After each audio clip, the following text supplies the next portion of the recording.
Hello and welcome to the Radical Word Podcast. I'm Jose Leal with my partner, Matt Perez, who's just back from his trip to Mexico, hopefully feeling okay and Yep. ready for a conversation.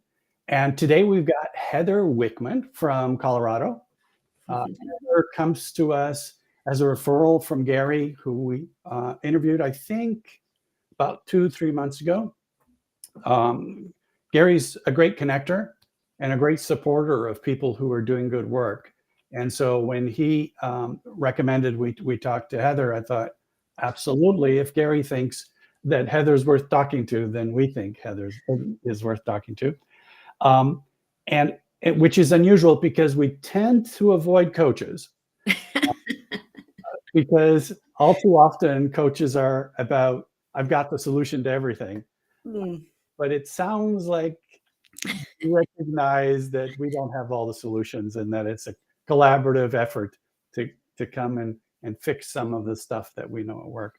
Absolutely. Well, thank you for joining us. I'd like to ask you to start with what made you untethered? Such a good question. Thank you, Jose and Matt, for having me. It's a delight to be here, and a shout out to Gary if he's around. Thank you for the connection.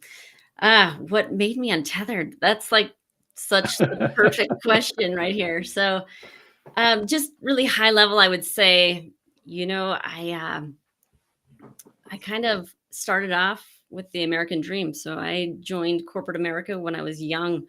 Um, and had this idea in mind of what success would look like. And I worked really diligently, very methodically on that career path of, climb the corporate ladder, get to a certain, job title, get to a certain income level, get to a certain, these are the amount of team members that I have. And kind of moved through that pretty quickly.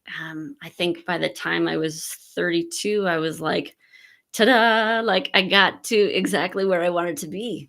And then shortly thereafter, I had this kind of massive crash of, okay, I got here and it feels terrible. It feels like nothing that I thought it would or what I actually wanted. And so I had one of those like those Brene Brown moments, those crisis, those spiritual awakenings that says basically I have to do something different.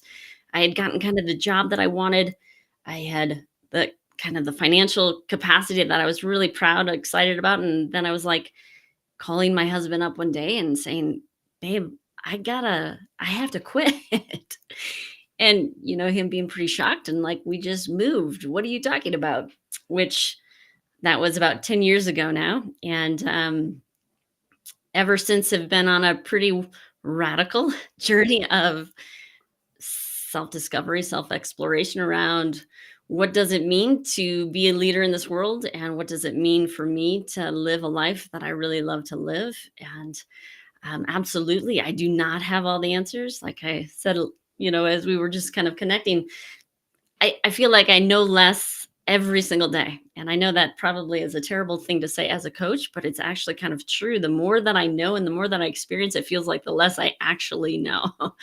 And so every day becomes this beautiful experiment of who am I? How am I showing up in the world? And what is the impact that I want to leave? And so that's a little bit about me. I have Untethered, and I work with leaders who are on a journey of trying to figure out this thing called life and work and world, and happen to work also with horses to aid in that process. So I'll kind of leave it right there and let you take it. Especially with the picture of the horses behind you, it's a perfect. Exactly. I find the horses interesting, and I'll ask about that in a little bit because that I find kind of cool, and I find that people who use nature, which of course horses are, really get to settle down a little bit. They're not thinking and talking about the environment that they're in in these corporate settings.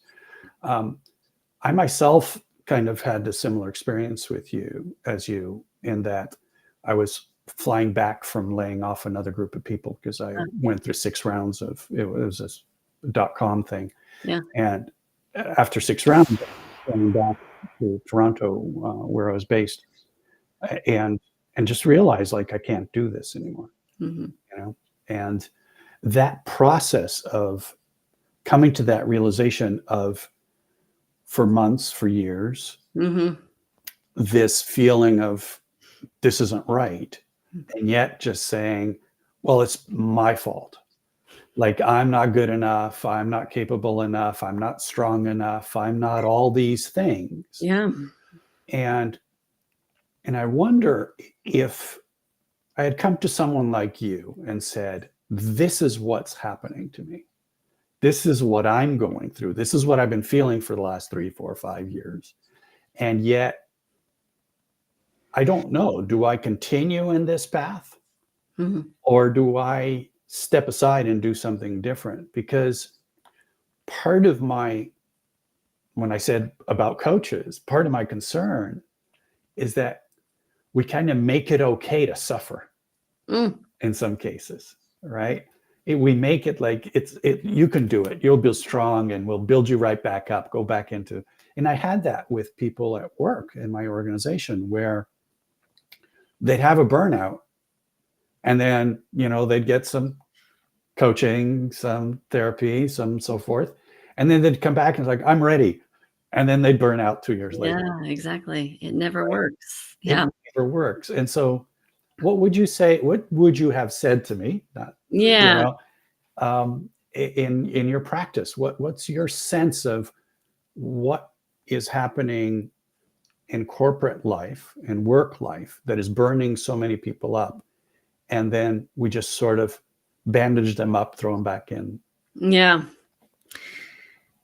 Yeah. Man, there is so much there. The first thing that comes to mind is, whenever someone comes to me with that kind of question, and it's frequent, right? In a potential transition out of a career into a different career, there's always the space of a pause that I try to create for someone to stop and kind of become really present in the process of a conversation or the work with the horses.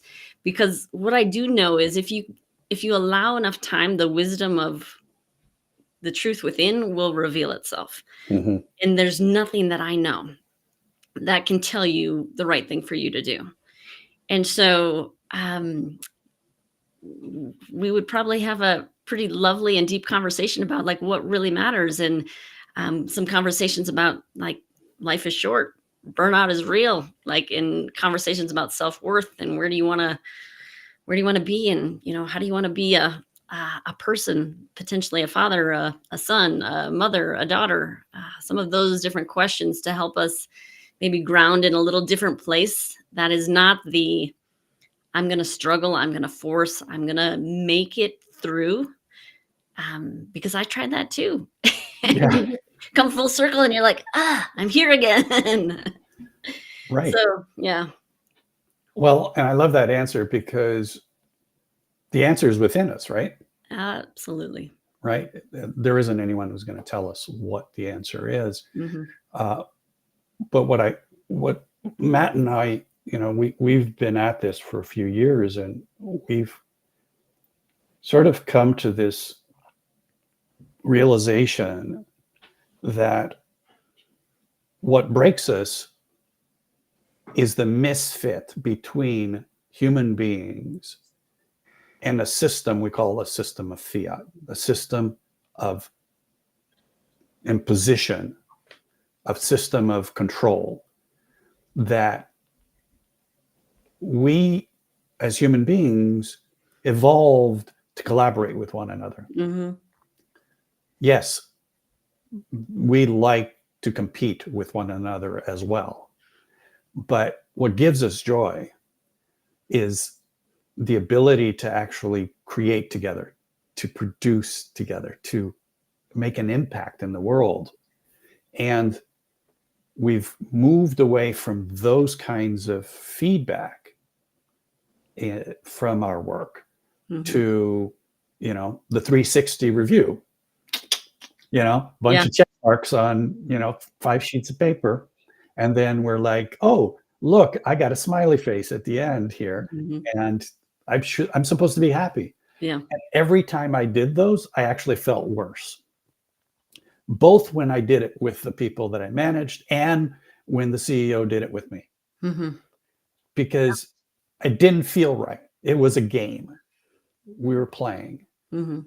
And so how do we sense both the human impact of our system of work that is one of, I said, command and control, and this desire to really do things? I mean, the desire to work is there, Mhm. right? People want to help, people want to Yeah. create, they want to do, and yet the way we have to do it seems like a total mismatch. Yeah. So I want to take this in two parts.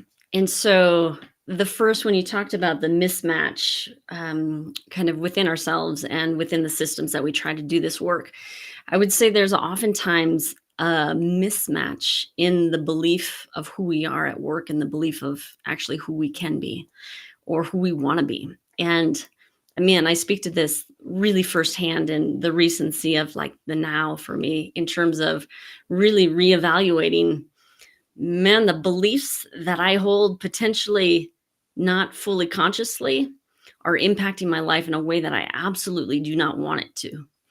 And the mismatch happens inside first. And some of the work that we do is really getting clear on like what are the beliefs and the things that I want to hold within me that allow me to be as authentic and as impactful as possible, and then let go of the limiting beliefs that are potentially holding us back. And oftentimes at work, they show up as masks, like these masks that we have to take off and be like, well, today I have to be, an authoritarian because we need to get done. So I would say, first off, I would say we really have to be careful about the mismatch within. Are the beliefs that I hold actually the beliefs that I want to hold and are most helpful for me to being the best that I can be? And then kind of the larger question about how do we do this thing, this I love to work too. Like I actually love to do this type of work. And I love business. I think businesses are a powerful force of good. And when we're in systems that are really a mismatch, either for our core values or for just the ways in which we work, then I think we have to really evaluate how kind of what am I willing to do? Can I create different systems within the sphere that I operate? And oftentimes there are things that we can do. Can I influence the systems that are kind of larger at work? Potentially. That's definitely harder. Or the choice of do I need to find a different system to work within? And some of those organizations exist. And then sometimes you have to create them yourselves, like you guys are doing right now, right? How do you create different systems where people can thrive differently? So, um, a whole roundabout way of answering that question, but I think it is a complex one. It is, the interesting thing for me is that I think you said inside, internally, and the external match, fit. I think there's a middle one as well, which is the fit with the people Yeah. that we're within, right? Yeah. And all too often, our organizations are created based on roles, not on personalities, not on humans. Hmm. And so we're like, well, you have to work with these people. Yeah. You're senior management and you've got, a dozen people you work with, many of which you don't like, Yeah. right? Yeah. And many of which don't like you. And many of which you don't trust. Yeah. And you're working in an environment that's unsafe, right? And so I think that the structure of the organization and as you said, the values ethos of the organization, along with the fact that in order to get to certain places in the hierarchy, you have to have a certain type of personality, right? You have to be aggressive. You have to strive. You have to sort of have a type A. Hmm. And those people are not what we want to be around necessarily, right? Even though we might be one of them. We often find ourselves sort of butting heads with people because we are both seeking to do the same thing or to get to the same place. And I think that when we start to see that there is a whole bunch of mismatch, both internally to us, in our group of people we work with, in the organization as a whole, in society and the way that work is structured as a thing that we must do rather than a thing that we want to do. Right. We don't create work as an aspiration. We create work as a necessity. Absolutely. And as a necessity, we end up hating work. A lot of people do. I was watching, I don't know if you know Daniel Schmachtenberger. Daniel Schmachtenberger speaks very well about the crisis that we're in the middle of. And I believe he calls it the meta crisis or polycrisis or one of those crises. Sure. And what he describes is that we have this mode of operation as workers, as humans, as citizens, that is not driven by our desire to do good for nature, for ourselves, for each other, but a desire to make money or a desire to be famous. And that those desires are not innate to us in the level that they become when we go through our societal training. Right? I mean, the child walks into kindergarten and the first thing the teacher shows is, here's the little stars if you're good. And here's all the good kids and here's all the bad kids. And more stars and more stars and more stars and more stars. And we forget that that's essentially what's happening to us when we get into the executive realms. Yeah. They're just giving us more stars. You're the one that has the biggest team, the biggest department, the biggest responsibility, the biggest budget. And we fight for those things because those are the stars. Yeah. Unfortunately, I agree. I mean, that's not unfortunate. I think it's just the reality of our situation. But I do think there is. So I've had the opportunity to experience what you were describing, and I've had the opportunity to experience something different, which is an executive environment. And I will say more so looking from the outside in, but having a pretty intimate external view, that when there is a leadership team in place, that does come from not the command and control. We're here to make money. We're here based on those desires, but we're here to actually support each other, make an impact in the work that we're doing, and provide well for our teammates and our community and all these kind of things. The dynamic can be different. And so I know there's a massive systems problem here, but I also know there's a massive leadership problem here in terms of how do we rewrite this narrative around it's about making money. Like, money is an output of doing really good work in the world. And I know a lot of people are out there like, I have to make a living, so I'm going to work for money. But when we begin to, again, shift that belief to where do I want to make the biggest impact and how do I surround myself with the best people to do that, I think a different environment can be created. I absolutely agree with that. And I think that's what... What's an example of that?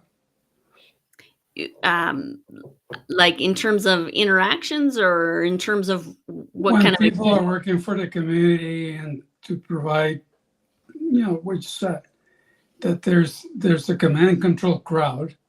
Yeah. And there's the people that don't do it for that purpose. I never met them, so that's what I'm asking for an example. Yeah. So while staying relatively anonymous, I would say that the focus is not so much on like the money that we're going to make, but the focus continually comes back to this idea of like, what are we here to do? Who are we here to serve? And kind of the common threads that I hear in those conversations are around like, how do I help you grow? And I'm a huge David White fan. In terms of work becomes kind of a pilgrimage of our identity. If we're in the right environment, with the right support around us, we can really act as catalyzers of really understanding who we are. And that's kind of the example that I want to be able to share, Matt, is that I've seen this happen where conversations in the executive team are not necessarily just around profit and loss in the next board meeting and the next whatever it is, but it's about where are we putting our effort? Is that aligned to our purpose and our values? And are we leaning in and holding each other accountable and growing as individuals? And so I've seen those conversations happen. And then I see the retention that happens in those executive teams. And I see, like flocks of people follow those leaders. They're these little, they're like safe places. Islands of oasis. There we go. Thank you. And man, those are the things that I want to create in the world. And Matt and I would argue that we've seen that in some of the self-managed organizations that we've observed and tracked over the years. But unfortunately, it's bound to that leader or those leaders. Agreed. And the second they resign, quit, get bought out, retire, poof, the magic is gone and the organization starts to collapse because the default is not that. That is true. Right. Absolutely. And even when those leaders remain in place, let me not be anonymous. I work for Sun Microsystems, great company. And every year, Scott Maniga will say, I never managed a $10 million company. And then next year we had a $100 million company. So it was very successful. And as we were getting there, we experienced a lot of what you said about growing and things like that. But there was a moment when that stopped. The same leader, the same everything. And then we worried more about the dollars. And as we started building over servers and doing things what I consider the wrong way. And the growth and all that stuff went out the door. So that's what I was asking for was an example. And when the companies are small, that's to be, I expect that people help each other and there's more work and people. And so as somebody starts growing in a certain direction, you encourage them because you don't want to do it. And stuff like that. But once it gets big and people want to come in, we had a lot of HP people want to come in. It goes away. That thing of growing and all that goes away. And it was more of we're doing things for the money. Not that somebody came down and said you have to make more money or whatever, but you have to cut your schedule or we're going to build this instead of that because this is going to make more money. That was the only thing that I remember. And then some got sold to Oracle. Oracle, thank you. I forget things too because of the medicine. So I don't know of any big companies that keep that up. I've experienced it in a big company, but your point is true that when the leader of that big company moves or has to leave or takes on a new position or succeeds. Yeah. or at some point becomes focused on the growth of the organization, the success, the survival of the organization, Yeah. and starts looking at the quarterlies Right. rather than the people. Yeah. And you become a public company, and now you have to manage the market. You're no longer Exactly. as preoccupied with the people as you were. So I'd like to switch gears a little Yeah. bit, if you don't mind, Heather, because my sense is we need thousands of people like you And you.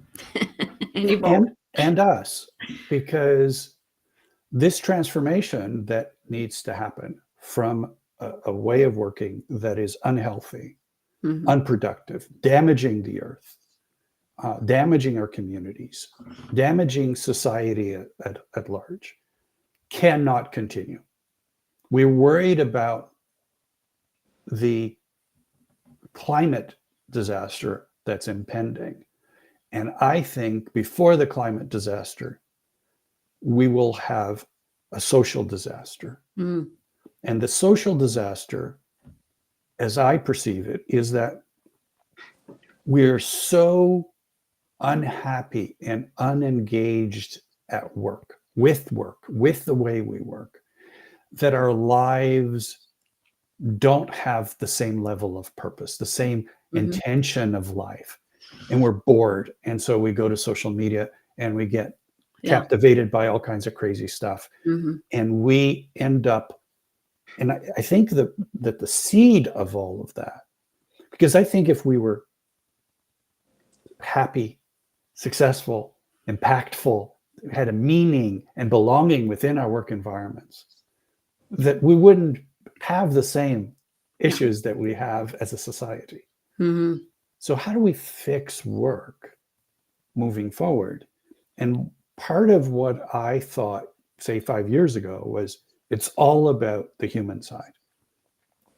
I've come to realize that it's not all about the human side, because the systems themselves don't allow us to be ourselves. So I think we can go meditate, and we can be with horses, and we can be all these nice things that help us ground ourselves. But then we get put in the middle of an environment that's toxic. Yeah. So there's part of this situation that I don't have an answer to, in terms of the way in which so many big for-profit organizations operate based on a quarterly profit schedule, right? Some of this is just something that feels completely out of my sphere, but maybe I'm behind you a bit in my thinking, but I still think it's a human issue. Not even a human issue, a human worthy challenge, because we have the work to do to have life be the way that we want to, in terms of the meaning. And as leaders in organizations, we have the capacity to change the systems. And so I still feel like the agency is on the human side to create the change that we need. And so when I think about how do we start making a change, I don't have like a mass intervention that I have in my back pocket to allow this to happen. But I do know that when you begin to work with leaders that are honestly and genuinely wanting to make a change in the way in which they operate, in the way in which they lead the world, that can have massive effects throughout an organization. Yes. And so in my heart, that is where the work lies for me, at least. Well, and it does for us as well. I think the thing that we've come to realize is that even though there's been many experiments in self-management and cooperatives and all kinds of different experiments, what we haven't seen is bringing them together. Right? We have people like yourself working with leadership to help them ground themselves, be servers to their teams, not authoritarian leaders, and so forth. but then there's a structural problem that Yep. causes them not to do it. Then there's an economic problem that causes them not to do it. Yeah. There's all of these types of things, and we need to do them all to some Agreed. degree at once, right? And part of the idea of a radical world is a world that changes not everything at once in the sense that everything becomes miraculously changed, but that we're pushing on all of these things cohesively, working together to cohesively push on these different changes. There are people who are working in legal changes of what an organization is. Yeah. There are people who are working on the structural of organizations from an accounting perspective. People who are working on community currencies. I mean, there's a lot of different work that's happening, but we can't see any of them working by themselves. Independently, for sure. Independently. And so I would look at something, the work that you do, and think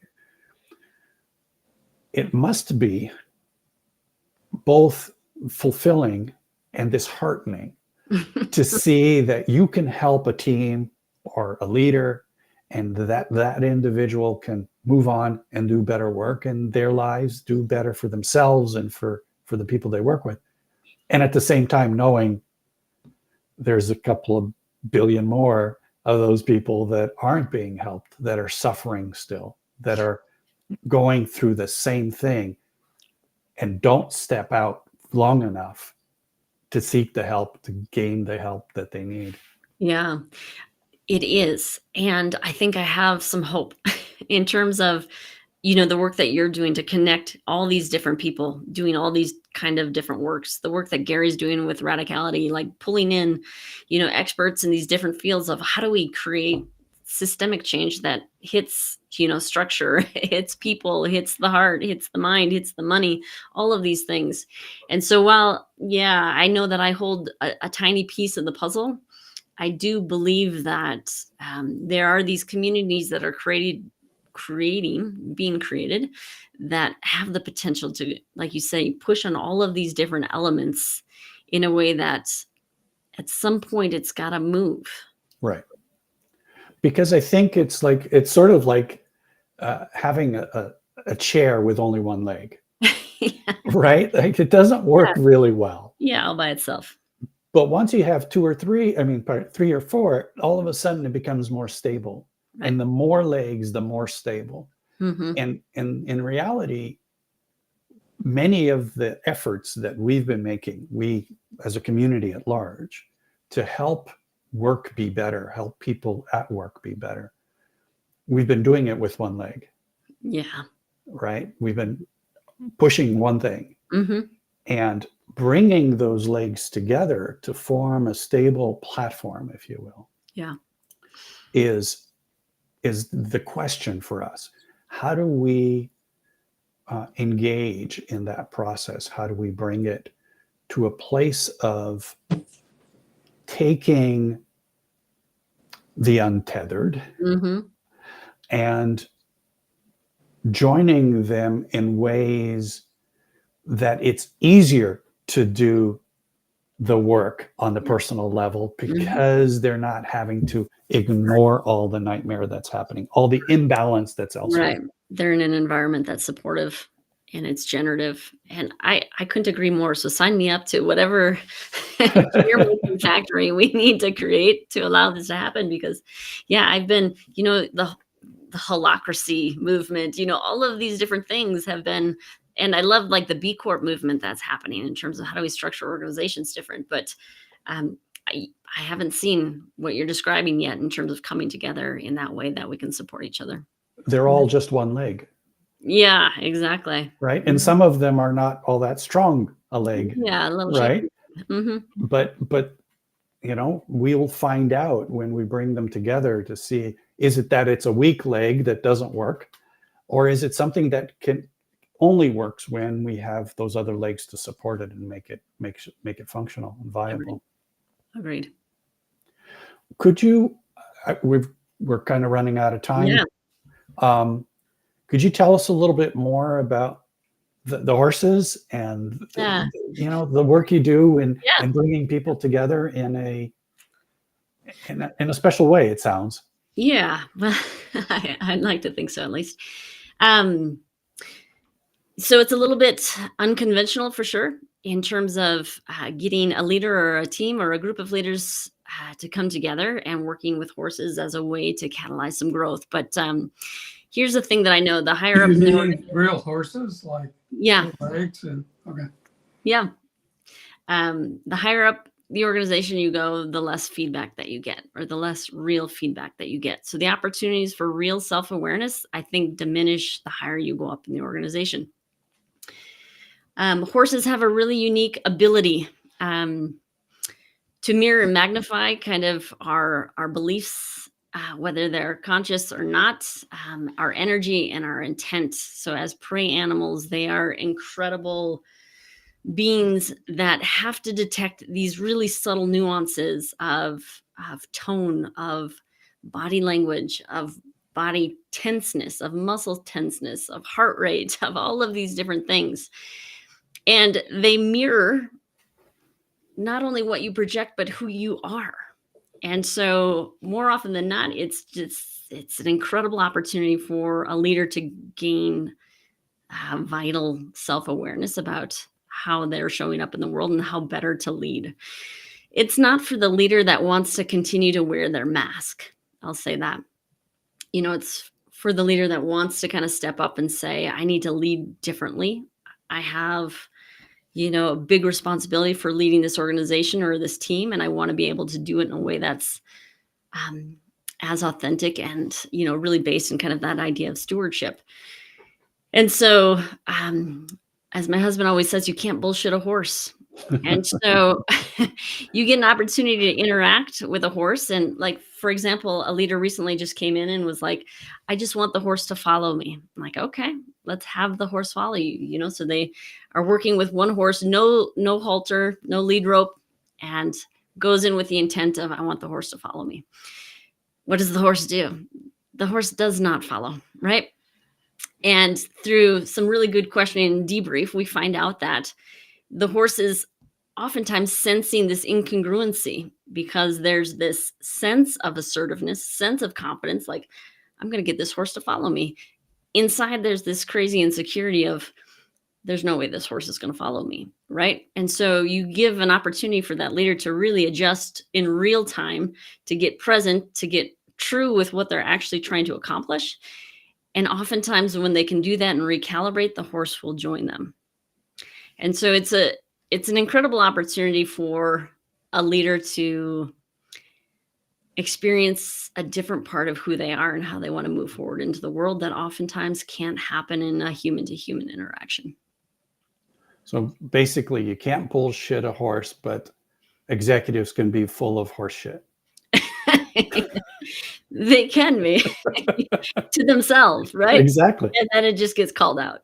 And then you get to deal with it. So it's beautiful work. I mean, the horses also, help people feel into themselves in a much different way. And so I've seen some beautiful moments of people coming back to what it feels like to love themselves and to feel like they are worthy and capable of doing exactly the thing that they want to do in the world. So it's pretty incredible. Sounds like beautiful work. Yeah.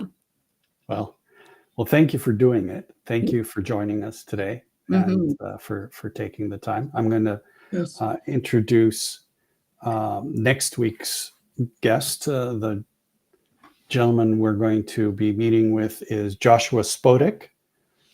Joshua is the author and host of The Sustainable Life. Sounds like the kind of thing that we are talking about here in Radical World.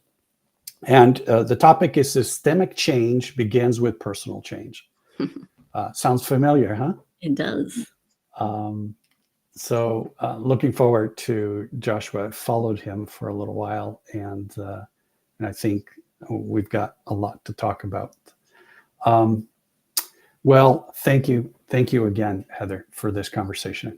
I hope you got a little bit of what I got from it, which is helpful, because I think the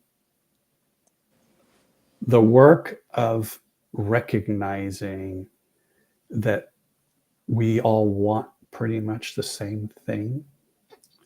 It's just that we've been given a lot of horse shit about what we're supposed to do, what we're supposed to be like, what we have to do. Yeah. And it sounds like you've been helping to dig some of that reality out. Peeling back the layers. And I love that you're doing it with the use of horses and a place in Colorado that draws people to Nature. taking some time off. Exactly. So, it is all of that. Thank you both. It's been a joy. Thank you. I hope you don't have to dig out of the snow. Yeah, exactly. Just flurries. Just flurries. Well, until next time. Take care. All right. Bye-bye. Bye.